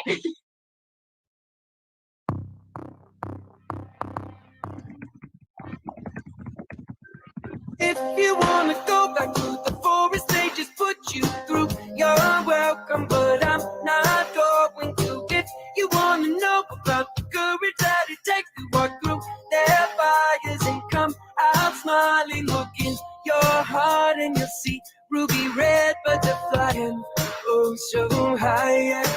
Don't ever give up, love. You never know when you'll be winning again. Oh, don't ever give up, love. You never know when you'll be singing again.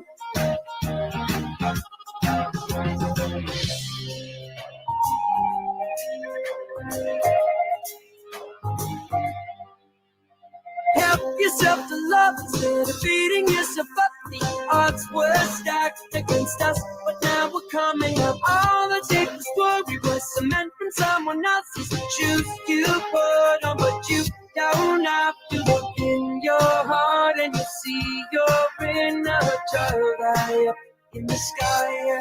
Don't ever give up, love. You never know when you'll be winning again. Oh, don't ever give up, love.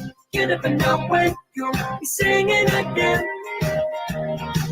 It's not just the skies where the ruby red birds are flying oh so high. Yeah. Don't ever give up, love. You never know when you'll be winning again.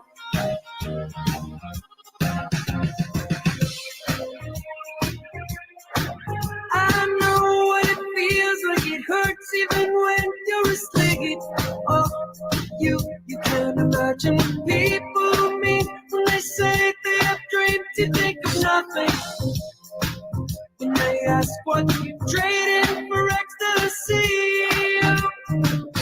Oh, baby, the blue skies will give me better than yeah, don't ever give up, love. You never know when you'll be winning again. Oh, don't ever give up, love. You never know when you'll be singing again. Yeah, don't ever give up, love. You never know when you'll be winning again. You never know. Oh, don't ever give up, love. You never know when you'll be singing again. It's not just blue skies with the ruby red, but you're flying oh so high. Yeah, don't ever give up, love. You never know when you'll be singing again. Don't ever give up, love. Don't ever give up, love. Don't ever give up, love. Don't ever give up, love. Don't ever give up,